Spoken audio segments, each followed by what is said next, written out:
Normally നമ്മൾ ബൈക്കിൻ്റെ വീഡിയോസാണ് കൂടുതൽ ചെയ്യാറ്, വല്ലപ്പോഴേ ചെയ്യാറുള്ളൂ. അപ്പോൾ ഞാൻ ഒരു 1 ഇയറിന് മേലായിട്ട് ഒരു ഹോണ്ട സിറ്റി യൂസ് ചെയ്യുന്നുണ്ട്. അപ്പോൾ ഇപ്പോൾ ചില പ്രത്യേക കാരണങ്ങളെ വണ്ടി കൊടുക്കാനൊരു പ്ലാനുണ്ട്. അപ്പോൾ അതിന് മുമ്പ് ഒരു ചെറിയ വീഡിയോ, ഒരു റിവ്യൂ വീഡിയോ ഇടാമെന്ന് വിചാരിച്ചു. ഇതെന്ന് പറഞ്ഞാൽ 2010 model i-VTEC Honda City 3rd ജനറേഷനാണ്.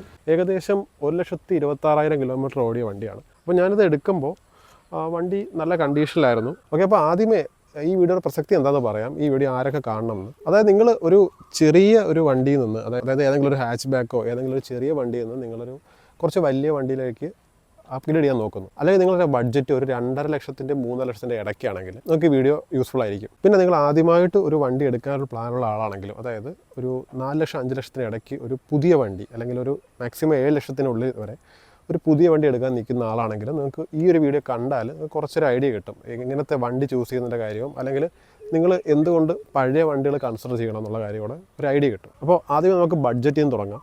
അതായത് ഒരു ഞാനീ പറഞ്ഞ പോലെ 3 ലക്ഷത്തിന് 4 ലക്ഷത്തിനാണ് നിങ്ങളുടെ ബഡ്ജറ്റെങ്കിൽ നിങ്ങൾക്ക് പുതിയ വണ്ടി കിട്ടാനില്ല, പണ്ടത്തെ പോലെയല്ല. ഇപ്പോൾ ഒരു വാഗണർ എടുക്കണമെങ്കിൽ തന്നെ ഒരു 7 ലക്ഷം രൂപയെങ്കിലും ഒരു ഫുൾ ഓപ്ഷൻ നല്ലൊരു വണ്ടി എടുക്കണമെങ്കിൽ. അപ്പോൾ നമുക്ക് ഈ ഒരു പ്രൈസ് റേഞ്ചിൽ പുതിയ വണ്ടി ഇല്ല. അപ്പോൾ പുതിയ വണ്ടി വേണമെങ്കിൽ നിങ്ങൾക്ക് 2 ഓപ്ഷൻ എന്ന് വെച്ചാൽ ഒന്നുകിൽ EMI ലോൺ എടുക്കുക, അല്ലെങ്കിൽ കുറച്ചും കൂടെ ബഡ്ജറ്റ് പുഷ് ചെയ്തിട്ട് ഒരു 5 ലക്ഷത്തിന് മേലുള്ള വണ്ടി എടുക്കുക. അപ്പോൾ നിങ്ങൾ ആ വണ്ടിയിൽ നിന്ന് കൺസിഡർ ചെയ്യാതെ എന്തുകൊണ്ട് ഒരു സെക്കൻഡ് ഹാൻഡ് വണ്ടി എടുക്കണം, അല്ലെങ്കിൽ ഈ ഒരു റേഞ്ചുള്ള ഇങ്ങനത്തെ ഒരു വണ്ടി എടുക്കണം എന്ന് ചോദിച്ചാൽ എൻ്റെ ഒരു ഒപ്പീനിയനിൽ നിങ്ങൾ എന്തായാലും ഈ ഒരു ഓപ്ഷൻ ചൂസ് ചെയ്യണം, അല്ലെങ്കിൽ കൺസിഡർ ചെയ്യണം. അതിനെക്കുറിച്ച് നല്ല രീതിയിൽ പഠിക്കണമെന്ന് ഞാൻ പറയുള്ളൂ. അതിൻ്റെ കാരണങ്ങൾ ഞാൻ നന്നായിട്ട് പറഞ്ഞുതരാം. അപ്പോൾ ഈ ഒരു വണ്ടിയുടെ സ്പെക്കും കാര്യങ്ങളൊക്കെ ഞാൻ ആദ്യം പറഞ്ഞു. പെട്രോൾ മാനുവലാണ്. ആ ഒരു സമയത്ത് പെട്രോൾ മാത്രമേ ഉള്ളായിരുന്നു. അപ്പോൾ പെട്രോൾ മാനുവലാണ് ഈ വണ്ടി. അപ്പോൾ നിങ്ങൾ കൊടുക്കുന്ന പ്രൈസിന് ഏറ്റവും ബെസ്റ്റ് വാല്യൂ വേണമെന്നുണ്ടെങ്കിൽ നിങ്ങൾക്ക് പഴയ വണ്ടികളൊരു ഓപ്ഷനുള്ളൂ. ഒരു സെഡാൻ, ഫുൾ സൈസ് സെഡാനാണ് നിങ്ങൾ നോക്കുന്നതെങ്കിൽ ഒരു 10 ലക്ഷമോ അത്യാവശ്യം ഒരു ഡീസൻറ്റ് വേരിയൻ്റ് എടുക്കണമെങ്കിൽ. അപ്പോൾ അതുകൊണ്ട് തന്നെ നിങ്ങൾക്ക് പുതിയൊരു വണ്ടി ഈ ഒരു പ്രൈസ് റേഞ്ചിൽ കിട്ടത്തില്ല. സ്റ്റാർട്ടിങ്ങിൽ തന്നെ ഈ ഒരു വണ്ടിയുടെ കുറച്ച് ബേസിക് കാര്യങ്ങൾ പറയാം. ഈ വണ്ടിയുടെ കാര്യം എന്ന് വെച്ചാൽ ഇത് ഹോണ്ടയുടെ വണ്ടി ആയതുകൊണ്ട് തന്നെ അതിൻ്റെ കുറച്ച് അഡ്വാൻറ്റേജസ് ഈ വണ്ടിയിലുണ്ട്. കുറച്ചല്ല, അതിൻ്റെ വളരെയധികം അഡ്വാൻറ്റേജസ് ഈ വണ്ടിയിലുണ്ട്. ഇത് 15 വർഷം പഴക്കമുള്ള വണ്ടിയാണ്. ഈ ജനുവരിയിൽ 2025 ജനുവരി ടെസ്റ്റ് കഴിഞ്ഞ വണ്ടിയാണ്. നോർമലി നമുക്ക് എല്ലാവർക്കും അറിയാം, റീടെസ്റ്റ് ചെയ്യുമ്പോൾ അത്യാവശ്യം നല്ല പണിയൊക്കെ വരും, നമുക്കൊരു പുതിയ ധാരണയുണ്ട്. പക്ഷേ ഈ ഒരു വണ്ടിയുടെ കാര്യം എന്ന് വെച്ചാൽ ഇത് പെട്രോൾ മോഡൽ ആയതുകൊണ്ടും ഇതിന് പ്രത്യേകിച്ച് ഒരു പണിയില്ല. നോർമലി നമ്മൾ കറക്റ്റായിട്ട് സർവീസ് ചെയ്ത് കൊണ്ടു നടക്കുകയാണെങ്കിൽ ഈ വണ്ടിക്ക് ഒരു പണിയില്ലെന്ന് വേണമെങ്കിൽ പറയാം.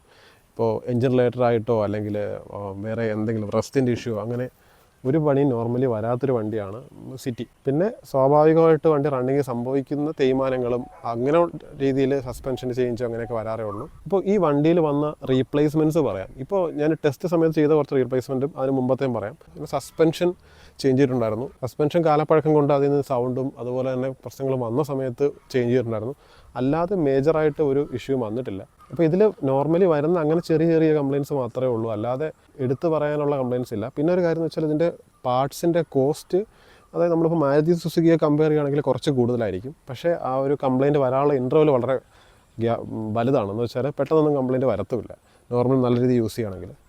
പിന്നെ എടുത്തു പറയേണ്ട കാര്യം എന്ന് വെച്ചാൽ ഇതിൻ്റെ ഒരു ഡിസൈനാണ്. ഒരു 15 വർഷം പഴക്കമുള്ള വണ്ടി ആണെങ്കിലും ഇതിൻ്റെ ഡിസൈൻ വളരെ രസകരമാണ്, നല്ല അട്രാക്റ്റീവാണ് ഡിസൈൻ ഇപ്പോഴും. ടൈപ്പ് 2 ഇതിൻ്റെ ടൈപ്പ് 2 അതായത് 2nd ജനറേഷനും 3rd ജനറേഷനും 4th ജനറേഷനും കമ്പയർ ചെയ്യുമ്പോൾ എനിക്ക് തോന്നിയിട്ടുള്ളത് 2nd ജനറേഷൻ തൊട്ട് പുതിയ ജനറേഷനിലേക്ക് വരുമ്പോൾ അതിൻ്റെ ആ ഒരു അഗ്രസീവ് ലുക്ക് കുറഞ്ഞു വരുന്നുണ്ട്.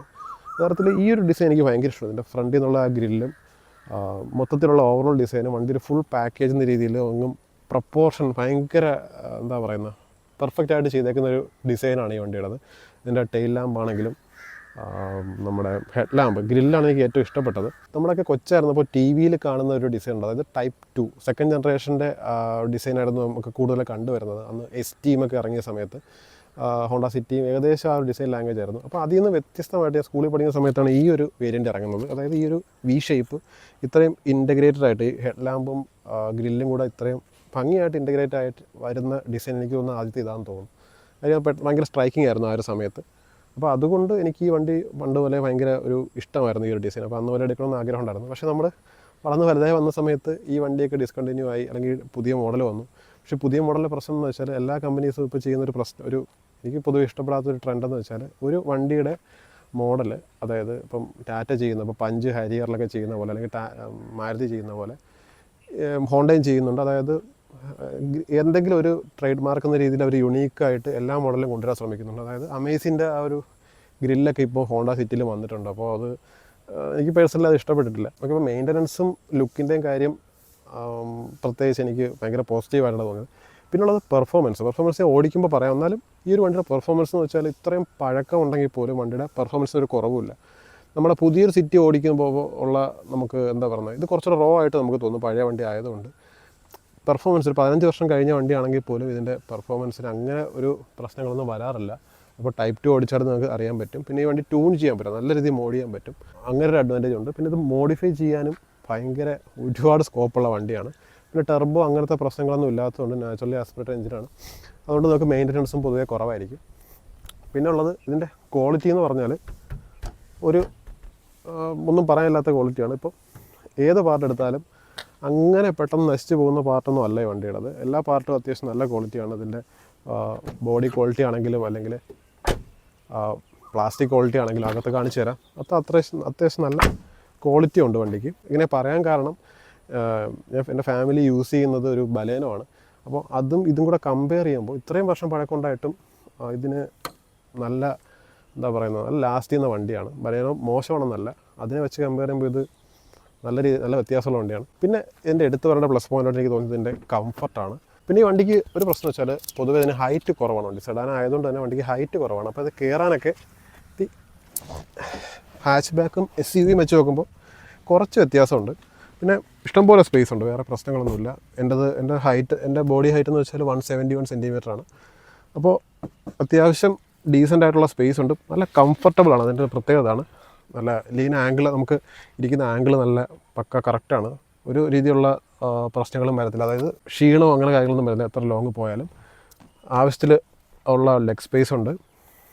നല്ല ഒരു ബാക്ക് ക്യാബിന് ഭയങ്കര രസമാണ് ഈ വണ്ടിയുടെ. പിന്നെ കയറാനും ഇറങ്ങാനും ബോഡി വെയിറ്റ് ഉള്ളവർക്ക് ഒന്ന് ഇതാവണമെന്നേ ഉള്ളൂ. ഹൈറ്റ് താഴ്ന്ന വണ്ടികളെല്ലാം അങ്ങനെയാണ്. പിന്നെ ഡ്രൈവർ സീറ്റിലോട്ട് കയറിയിരിക്കുന്നത് കുഴപ്പമില്ലാത്തൊരു എക്സ്പീരിയൻസാണ്. ഇതിൻ്റെ ഒരു ഡാഷ്ബോർഡ്, ഒരു സ്റ്റിയറിംഗ് വ്യൂ ഒക്കെ ഭയങ്കര രസമാണ്. ഒരു അത്യാവശ്യം ഒരു സ്പോർട്ടി ആയിട്ടെന്നൊക്കെ പറയാം. പിന്നെ ക്യാബിന് അത്യാവശ്യം സ്പേഷ്യസ് ആണ്, വേറെ ഇഷ്യൂ ഒന്നുമില്ല. കാര്യം വണ്ടിയുടെ നീളം വെച്ച് തന്നെ നോക്കുമ്പോൾ തന്നെ അറിയാം, വണ്ടിയിൽ അത്യാവശ്യം നല്ല സ്പേസ് ഉണ്ട് വണ്ടിയിൽ. അപ്പോൾ ഒട്ടും ഒന്നിനും കോംപ്രമൈസ് ചെയ്യേണ്ടി വരത്തില്ല. കംഫർട്ടിൻ്റെ കാര്യത്തിലാണെങ്കിലും ഡ്രൈവിംഗ് എങ്ങനെ പോലെ ഒരു 10-400 കിലോമീറ്റർ നമുക്ക് ഒറ്റ സ്ട്രെച്ച് ഓടിച്ചാലും ഒരു പ്രശ്നം വരത്തില്ല. ഇതിൻ്റെ ബൂട്ട് സ്പേസ് കാണിച്ചു തരാം. ബൂട്ട് തുറക്കാൻ ഇവിടെ ഒരു സ്വിച്ച് ഉണ്ട്. അപ്പോൾ ഇതിന് ബൂട്ട് സ്പേസ് അത്യാവശ്യം നല്ല ബൂട്ട് സ്പേസ് ഉണ്ട്.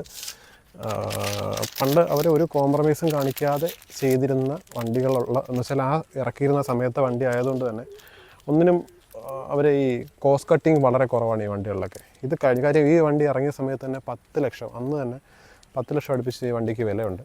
അപ്പോൾ കോസ്റ്റ് കട്ടിങ് വലിയ ചെയ്തിട്ടില്ല, അന്ന് അങ്ങനെയുള്ളവർ മാത്രമായിരുന്നു ഈ വണ്ടി എടുത്തിരുന്നത്. അത്രയാണ് ഇതിൻ്റെ സ്പേസിനെ കുറിച്ചും പറയാനുള്ളത്. ഡോർ ഷട്ട് ചെയ്യുമ്പോൾ നമുക്ക് അറിയാൻ പറ്റും അതിൻ്റെ ക്വാളിറ്റി. അപ്പോൾ ഇത്രയാണ് വണ്ടിയുടെ പുറമേയുള്ള കാര്യങ്ങൾ. ഇനി വണ്ടി ഡ്രൈവ് ചെയ്യാൻ എങ്ങനെയുണ്ട് അങ്ങനത്തെ കാര്യങ്ങളൊക്കെ വണ്ടി ഓടിക്കുമ്പോൾ പറയാം. നമുക്ക് വണ്ടി ഒന്ന് സ്റ്റാർട്ടാക്കി നോക്കാം.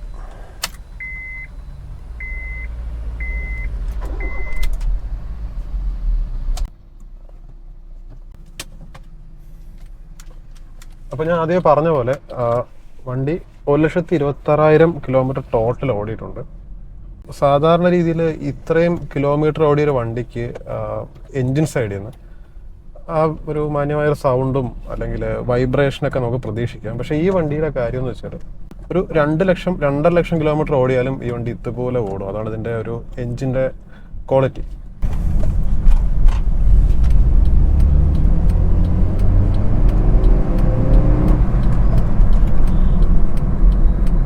ആദ്യം തന്നെ വണ്ടിയുടെ ഒരു ഡ്രൈവിംഗ് ഡൈനാമിക്സിനെ കുറിച്ച് പറയാം. ആദ്യം തന്നെ ഹാൻഡ്ലിങ്ങിനെ കുറിച്ച് പറയാം. അപ്പോൾ അതിലാദ്യം വരുന്നത് എൻ്റെ സ്റ്റിയറിംഗ് ആണ്. സ്റ്റിയറിംഗ് തീരെ ലൈറ്റും അല്ല, എന്നാൽ ഒട്ടും ഹാർഡും അല്ല. ഒരു ഇതുള്ള എല്ലാവർക്കും സിമ്പിളായിട്ട് കൊണ്ടു നടക്കാൻ പറ്റുന്നൊരു സ്റ്റിയറിംഗ് ആണ് വണ്ടിയുടേത്. സ്റ്റിയറിംഗ് ഫീൽ കുറച്ച് സ്പോർട്ടി ആയിട്ടൊക്കെ നമുക്ക് ഫീൽ ചെയ്യും. നമ്മൾ ഓടിക്കുമ്പോൾ തന്നെ കുറച്ച് നല്ല കോൺഫിഡൻസ് തരുന്ന ഒരു സ്റ്റിയറിംഗ് തന്നെയാണ്. ചെറിയ രീതിയിലുള്ള പ്ലേ മാത്രമേ ഉള്ളൂ. ഒരു സാധാരണ ഒരാൾ, അതായത് ഒരു ചെറിയ വണ്ടിയിൽ നിന്ന് ഏതെങ്കിലും അപ്ഗ്രേഡ് ചെയ്യുന്ന ആൾ അല്ലെങ്കിൽ ഈ ഒരു റേഞ്ചിലുള്ള വണ്ടികൾ നോക്കുന്ന ആൾക്കാർക്ക് മനസ്സിലാവുന്ന രീതിയിലാണ് പറയുന്നത്. നമ്മൾ ടെക്നിക്കൽ ടൈംസ് ഒരുപാട് പറഞ്ഞാൽ അത്രത്തോളം മനസ്സിലാവില്ല എല്ലാവർക്കും. പിന്നെ സസ്പെൻഷൻ്റെ കേസാണെങ്കിൽ ഇതിപ്പോൾ 3rd ജനറേഷനാണ്. 2nd ജനറേഷനൊക്കെ നോക്കുകയാണെങ്കിൽ ഇതേക്കാളും കുറച്ചും കൂടെ സ്റ്റിഫറാണ് സസ്പെൻഷൻ. കുറച്ചും കൂടെ ഗട്ടറൊക്കെ ചാടുമ്പോൾ നമുക്ക് നല്ല രീതിയിൽ അറിയാൻ പറ്റും. ഈ ഒരു 3rd ജനറേഷൻ ആയപ്പോൾ കുറച്ച് സോഫ്റ്റായി സസ്പെൻഷൻ. ഇത് കഴിഞ്ഞിട്ടിറങ്ങിയ പുതിയ മോഡൽസിനെല്ലാം കുറച്ചും കൂടെ സോഫ്റ്റാണ്, കുറച്ചും കൂടെ സുഖമാണ് യാത്ര ചെയ്യാൻ. പക്ഷേ അതിൻ്റെ പ്രശ്നം ഹയർ സ്പീഡിൽ വണ്ടി പോകുമ്പോൾ വണ്ടിക്ക് ഒരു സെക്കൻഡ് ജനറേഷൻ അല്ലെങ്കിൽ പഴയ സിറ്റിയുടെ അത്രയും ഒരു ഹാൻഡ്ലിങ് ഇപ്പോഴത്തെ വണ്ടികളിൽ കിട്ടില്ല. ഹയർ സ്പീഡെന്ന് ഉദ്ദേശിക്കുന്നത് ഒരു 120ക്ക് മേളിൽ. ഈ വണ്ടിയുടെ കാര്യം എന്ന് വെച്ചാൽ ഒരു 120, 140 വരെയൊക്കെ വണ്ടി നല്ല രീതിയിൽ ഹാൻഡിൽ ചെയ്യാൻ പറ്റും. പിന്നെ പഴയ വണ്ടിയുടെ കാര്യം എന്ന് വെച്ചാൽ സെക്കൻഡ് ജനറേഷൻ വണ്ടികൾ ഇപ്പോൾ സ്റ്റോക്ക് വണ്ടികൾ കിട്ടാൻ കുറച്ച് പാടാണ്. സ്റ്റോക്ക് സസ്പെൻഷനൊക്കെ ഉള്ള വണ്ടികൾ കിട്ടാൻ കുറച്ച് പാടാണ്. അതുകൊണ്ട് നമുക്ക് ആ ഒരു കമ്പാരിസൺ കറക്റ്റായിട്ട് എല്ലാവർക്കും അറിയാനും പറ്റത്തില്ല. എടുത്തു പറയേണ്ട കാര്യം എന്ന് വെച്ചാൽ ഇതിൻ്റെ റൈഡ് കംഫർട്ടാണ്. അത് ഫ്രണ്ട് സീറ്റ് ആയാലും ബാക്ക് സീറ്റ് ആയാലും നിങ്ങൾ ഈ ഒരു പ്രൈസ് റേഞ്ചിൽ നോക്കുമ്പോൾ പഴയ വണ്ടിയാണെങ്കിൽ 10-15 വർഷം പഴക്കമുള്ള വണ്ടികളിലാണെങ്കിൽ പോലും ഇത്രയും ഒരു റൈഡ് കംഫർട്ട് വേറെ വണ്ടികളിൽ കുറവാണ്. സൈസ് അത്ര വലിയ വണ്ടിയാണെങ്കിലും ഇത് ഹാൻഡിൽ ചെയ്യാനൊക്കെ വളരെ എളുപ്പമാണ്. കാര്യം ഇതിൻ്റെ എല്ലാ സൈഡും നമുക്ക് നല്ല രീതിയിൽ വിസിബിൾ ആണ്. ഡാഷ്ബോർഡ് പൊങ്ങിയിട്ടല്ല, ബാക്ക് സൈഡും എല്ലാ വിൻഡോസ് എല്ലാം കറക്റ്റ് സൈസാണ്. അതുകൊണ്ട് നമുക്ക് 4 സൈഡും നമുക്ക് വളരെ ക്ലിയർ ആയിട്ട് കാണാൻ പറ്റും. ഒരു ഹാച്ച് ബാക്ക്, ചെറിയ ഹാച്ച് ബാക്ക് ഓടിച്ച ഒരാൾക്കും ഈ വണ്ടി വളരെ സിമ്പിളായിട്ട് ഓടിക്കാൻ പറ്റും. വണ്ടിയുടെ പേര് സിറ്റി എന്നാണെങ്കിലും വണ്ടി ഹൈവേയിൽ ഓടിക്കാൻ ഭയങ്കര സുഖമാണ്. സിറ്റിയിൽ ഓടിക്കാൻ മോശമല്ല. ഈ വണ്ടിയുടെ ഒരു ഗിയർ എന്ന് വെച്ചാൽ അത്രയും ഒരു ലോങ് ഗിയറാണ്.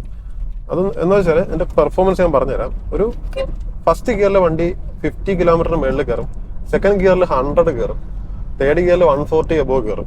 അങ്ങനെ കയറുന്നൊരു വണ്ടി കുറവാണ് നമ്മുടെ ഈ ഒരു സെഗ്മെന്റിൽ അല്ലെങ്കിൽ ഈ ഒരു പ്രൈസ് റേഞ്ചിൽ. കാരണം അത്രയും ഹൈ റവിങ് ആയിട്ടുള്ള എഞ്ചിനാണ്. ഭയങ്കര സ്മൂത്ത് ആയിട്ടാണ് കയറുന്നത്. അപ്പോൾ നമുക്ക് ആ ഒരു റൈഡിങ് ത്രില്ല് ഹൈവേയിൽ നമുക്ക് നല്ല രീതിയിൽ എൻജോയ് ചെയ്യാൻ പറ്റും. പ്രത്യേകിച്ച് IV ടെക് എഞ്ചിനാണെങ്കിൽ നമുക്ക് ആ ഒരു സ്പെസിഫിക് RPM കഴിയുമ്പോൾ ഈ IV ടെക് ആക്ടിവേറ്റ് ആവാൻ നമുക്ക് അറിയാൻ പറ്റും. വണ്ടിയുടെ ആ സൗണ്ട് ഭയങ്കരമായിട്ട് മാറും. ഇപ്പോൾ വണ്ടി ഭയങ്കര സൈലന്റ് ആയിട്ടാണ് ഓടുന്നത്. നമ്മൾ കാലെടുത്ത് കഴിഞ്ഞാൽ വണ്ടി ഒരു 4000 RPM 5 കഴിയുമ്പോൾ വണ്ടിയുടെ സൗണ്ട് ഭയങ്കരമായിട്ട് മാറും നമുക്ക് അറിയാൻ പറ്റും. അത് നല്ല രീതിയിൽ പുള്ളും കിട്ടും. ഇതിൻ്റെ ഓട്ടോമാറ്റിക്കിനുള്ള ഒരു മെയിൻ പ്രശ്നം വെച്ചാൽ മൈലേജാണ്. മൈലേജ് ഭയങ്കര കുറവാണ്. അതായത് ഒരു 8 കിലോമീറ്റർ 10 കിലോമീറ്റർ ഒക്കെ മാക്സിമം ആണ് കിട്ടുന്നത്. നമ്മുടെ ഫ്രണ്ട്സിനുള്ള വണ്ടികളിൽ കിട്ടുന്നൊരു മൈലേജ് അതാണ്. പക്ഷെ മാനുവൽ ആണെങ്കിൽ ഈ വണ്ടിക്ക് കിട്ടുന്ന മൈലേജ് എന്ന് വെച്ചാൽ നമ്മുടെ സിറ്റി യൂസേജിന് ഒരു 12 ആ ഒരു റേഞ്ചാണ് മൈലേജ് കിട്ടുന്നത്. +or-2 അതാണ് ഒരു 12 ആവറേജാണ് എനിക്ക് നോർമലി കിട്ടുന്നത്. ഹൈവേയിലൊക്കെ ആണെങ്കിൽ ഒരു 16 to 17 kilometre per hour 16 to 17 kilometre per litre അതാണ് ഹൈവേയിലെ മാക്സിമം മൈലേജ്. 17 മാക്സിമം ആണ്, അതിൽ കൂടുതൽ കിട്ടിയിട്ടില്ല. ഓട്ടോമാറ്റിക് ഗിയർ ബോക്സ് ഉള്ള ഹോണ്ടയുടെ വണ്ടിയുള്ള പ്രശ്നം വെച്ചാൽ പെട്ടെന്ന് കംപ്ലൈന്റ് വരുന്നില്ല. പക്ഷെ കംപ്ലൈന്റ് വന്നു കഴിഞ്ഞാൽ അത്യാവശ്യം നല്ല എക്സ്പെൻസീവ് ആണ് അതിന്റെ പണി. മാനുവലിൽ നോർമലി പ്രശ്നം വരാറില്ല. കറക്റ്റായിട്ട് മെയിൻറ്റെയിൻ ചെയ്ത വണ്ടികളാണെങ്കിൽ ക്ലച്ച് ഗിയർ ബോക്സ് വലിയ ഇഷ്യൂ വരാറില്ല. അപ്പം നമുക്കിവിടെ ഒരു U-ടേൺ എടുക്കണം. ഇതിൻ്റെ അത്യാവശ്യം ലെങ്ത് ഉള്ളൊരു വണ്ടിയാണ്. U-ടേൺ എടുക്കാൻ ബുദ്ധിമുട്ടാണ്. എല്ലായിടത്തും നമുക്ക് വിചാരിക്കുന്ന U-ടേൺ എടുക്കാൻ പറ്റത്തില്ല. അതായത് ഒരു സെഡാൻ വെച്ചാണ് ഞാൻ കമ്പയർ ചെയ്യുന്നത് കേട്ടോ.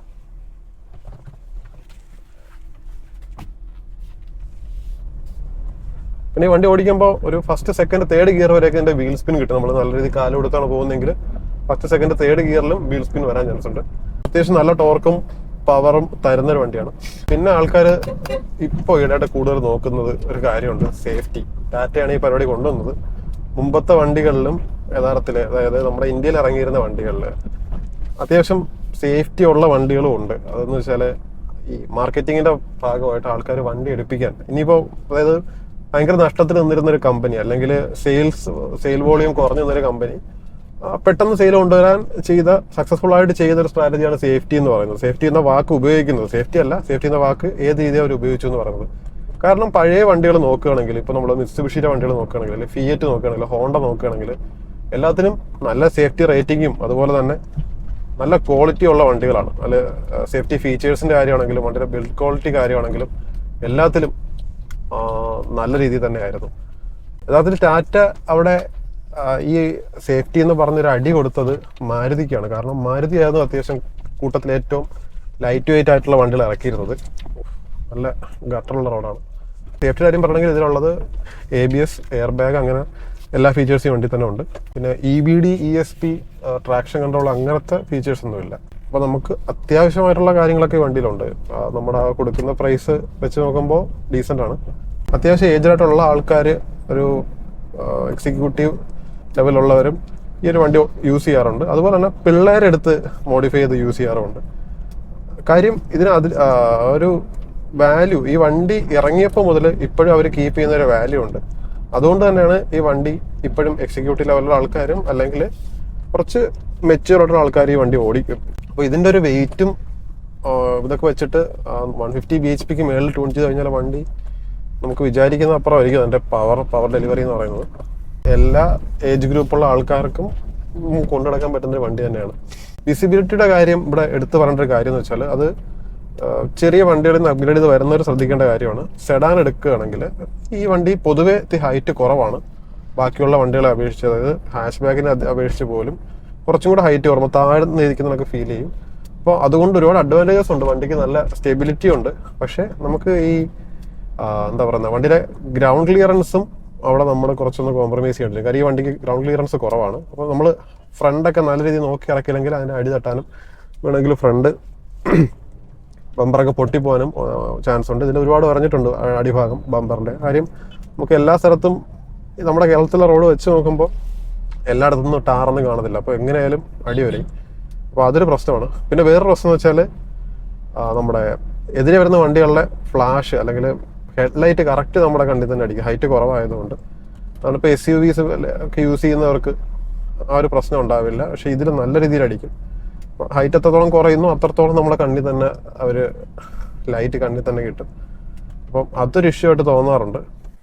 ഓക്കെ, അപ്പോൾ ഇത്രയാണ് വണ്ടിയുടെ ഡ്രൈവിങ്ങിനെ കുറിച്ച് പറയാനുള്ളത്. അപ്പോൾ ഒരു ഇതുള്ള ഭാഗങ്ങളെല്ലാം നമ്മൾ കവർ ചെയ്തിട്ടുണ്ട്. അപ്പോൾ ഈ വീഡിയോ ആർക്കാണ് യൂസ്ഫുൾ എന്ന് വെച്ചാൽ ഈ വണ്ടി മാത്രമല്ല, സിറ്റി, ഹോണ്ട സിറ്റി ഏത് ടൈപ്പ് എടുക്കാൻ പ്ലാൻ ഉള്ളവരായാലും, അല്ലെങ്കിൽ ഒരു 2.5 to 3.5 നിങ്ങളെ ബഡ്ജറ്റെങ്കിൽ, 2 ലക്ഷം to 3.5 ലക്ഷമാണ് നിങ്ങളുടെ ബഡ്ജറ്റെങ്കിൽ, അല്ലെങ്കിൽ നിങ്ങൾ പുതിയതായിട്ടൊരു വണ്ടി എടുക്കാൻ പോകണം, നിങ്ങൾക്ക് ആദ്യമായിട്ടൊരു ഫസ്റ്റ് കാർ എടുക്കാൻ പോകണം, നിങ്ങളുടെ ബഡ്ജറ്റ് വളരെ കുറവാണ്, ഇങ്ങനെയുള്ളവർക്ക്, ഈ 3 കാറ്റഗറി ഉള്ളവർക്കും ഈ വീഡിയോ യൂസ്ഫുൾ ആയിരിക്കും. അപ്പോൾ കുറച്ച് പേർക്ക് ഡൗട്ട് ഉണ്ടാവും ഈ ഇത്രയും പഴക്കമുള്ള വണ്ടി എടുക്കണമെന്ന്. അതായത് ഇപ്പോൾ 2010 മോഡലാണ്.